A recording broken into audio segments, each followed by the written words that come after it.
NATOC outlines pushback policy on jams. NATOC is the National Trade Union Center, and they recently held a press conference. They held up a very interesting press conference, and some of the most important parts of that, well, not the most important possibly, but the most interesting to me points of that press conference, I find, were some of the times where the General Secretary had to point out to the listeners that he is moving with the ancestors and the spirits. And as long as he has the ancestor mothers and the ancestor fathers on his side, he has nothing to worry about. He doesn't need the books and the scientists necessarily. Not that he was saying they're wrong, but he is saying he has something deeper and more important and more impactful than that. And who is anyone else to say that he's wrong? I found that very interesting. While standing firm against public servants having to reveal their vaccination status come January 17th, the National Trade Union Center has drafted a policy with recommendations for working during the pandemic. The 11-page document entitled Securing Life, Livelihood and Freedom of Choice, NATOC Policy Paper on Mandatory Vaccination for Workers, quite a heading, will soon be sent to the government as the union continues to seek discussions with Attorney General Faris Al-Rawi and lobby for Prime Minister Dr. Keith Rowley to revoke his decision to make public service workplace a quasi-safe zone. Quasi, however you pronounce that word, to be very honest. Yes, to the person saying what? Yes, that's what he did say. During a news conference at the head office of the National Union of Government and Federated Workers Union, NUGFW, in Port of Spain yesterday, NATOC's General Secretary, Michael Anisette, said the union is recommending that if the government plans to roll out a pandemic policy of its own, a rigorous protocol for voluntary informed consent prior to vaccinating to ensure that all prospective recipients are transparently apprised must be adopted. So you must have voluntary informed consent. So you are voluntarily choosing to give your consent after they have fully informed you. That's the idea of voluntary informed consent. And the union is saying this must be adopted very clearly. It must be a rigorous protocol of such. And I'm not sure what more they may want in it, but I guess they'd say it further on. These are the other recommendations. Now, their document, I think, was pretty sizable, 15 pages or something like that. They only released a part of the document. They only let out a little bit of their recommendations. They said the most of their recommendations they're leaving so that the Attorney General, when he reads it, he would be able to see it for himself up front. So without necessarily finding out about it in the media first, they're giving that document to the Attorney General. They're only giving us a taste of what is in the document. And this is that little snippet of what they have in their recommendation document on the recommendations they have as alternatives to the government's idea to do that whole quasi-safe zone policy where it basically works out a mandatory vaccination policy. Basically, if we're being honest. Other recommendations. The public must be told what the ingredients and risks associated with the vaccines are. That first recommendation there, I have no idea how that is going to be fulfilled to everyone's liking. There have been many lists with the various ingredients to the vaccine that have come out and have been published. Really, there have been quite a few. You could just search vaccine ingredients and you'd see quite a few of them pop up, and you could see various parts of the vaccine, etc., etc. Now, obviously, if you're someone who is less trustworthy of the officials in charge of the entire vaccine business, then you wouldn't necessarily trust the lists that they give you. So you wouldn't be very sure of those ingredients. So which list are you going to necessarily believe?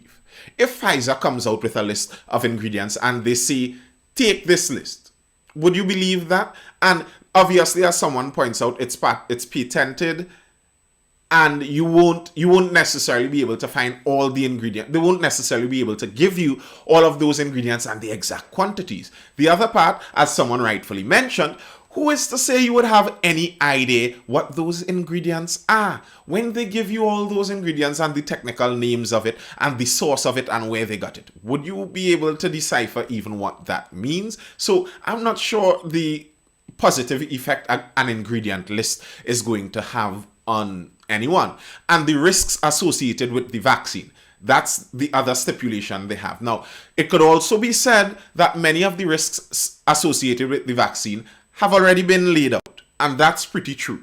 What I may even join in the point that some of the risks haven't been outlined clear enough, and we haven't been told honestly and openly enough the full extent of some of these risks. Now, that can be said because, for example, one of the prime examples of that is early on in this pandemic, early last year, I am on Twitter. I saw some people being removed from Twitter for mentioning that some of these shots have some strange effects on ladies' monthly cycles.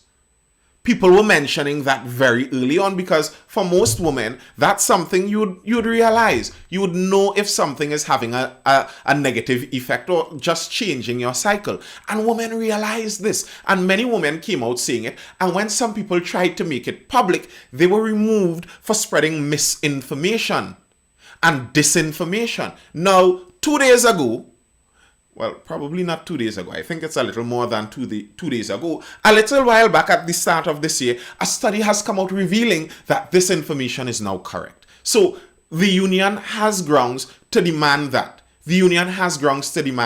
That all the negative risks, all the risks associated with the vaccine must be clearly stipulated. But there must be consequence if those risks aren't so clearly stipulated. So what is going to happen if they have a risk, for example, this risk with the monthly cycle, and they didn't mention it? They said, that doesn't exist. You're a conspiracy theorist for suggesting such a thing.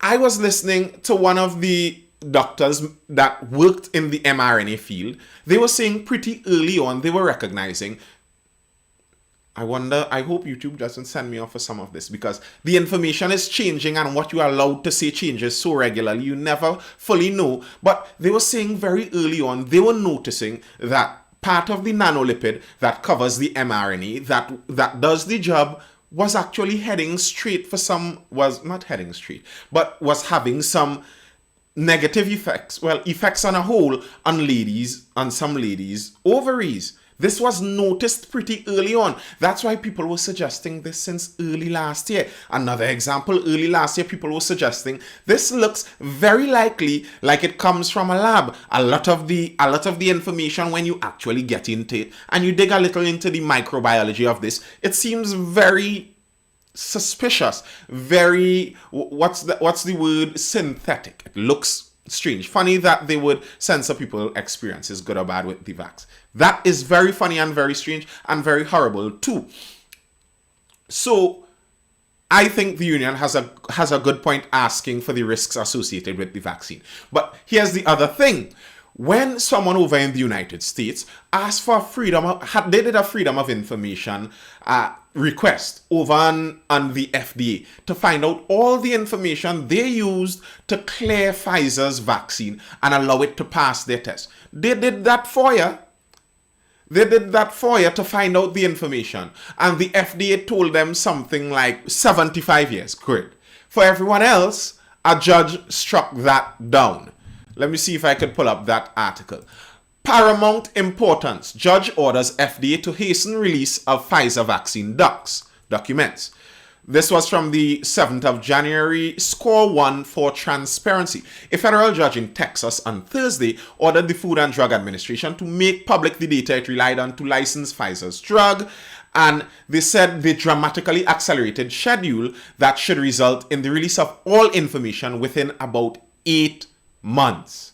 Whew, that's great. That's roughly 75 years and 4 months faster than the FDA said it could take it could take to complete a Freedom of Information Act request by a group of doctors and scientists. And that's the thing, it's a group of doctors and scientists who requested this information. The WHO indicated that it is time that Pfizer make new vaccines to treat the new variants. And they're working on it. Pfizer says within something like 3 months, they're expecting an Omicron vaccine to come out. That's great for who that's great for. The court concludes that this FOIA request is of paramount public importance, wrote U.S. District Judge Mark Pittman. The FDA didn't dispute it had an obligation to make the information public, but argued that it's short-staffed, and the short-staffed FOIA office only had the bandwidth to review and release 500 pages a month. So what the FDA over in the United States said does boost... I'm not going to read that question right now. What they said is they are short-staffed. Their FOIA office in the FDA only had 10 staff. That's what they let the court know that. This bit of their organization only has 10 members of staff. So those 10 staff members would really not be able to process all those pages. All right, here's where it went on. The office that reviews FOIA requests has just 10 employees, according to the declaration made by the FDA. But at that rate, those 10 employees would have to work non-stop 24 hours a day, 7 days a week to produce the 55,000 pages a month that the court has now ordered. But as lawyers for the plaintiffs have said, they pointed out, the FDA has something like 18,062 employees on their register. Of course, they could move some employees into that FOIA request area. All of a sudden, they only have 10 in that area. That was just too convenient. You're trying to tell me you can't move any of your 18,000 other employees into this region and speed up the process? Thank goodness that some judge was out there and noticed that this doesn't add up. It doesn't make sense. And they made that ruling that now they have to release that somewhere in like 8 months. So we can look forward to that. So the NATOC would possibly be able to get that question answered in 8 months. We have to bear in mind that the answer to many of these questions, our government doesn't have it.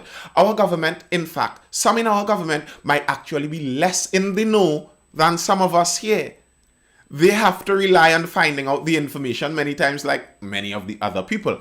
And on the flip side of the Sinopharm vaccine, which I'll let you know I took, but on the Sinopharm vaccine, good luck finding out clear information on that, because that's in China. And China doesn't do good on that whole freedom of information business.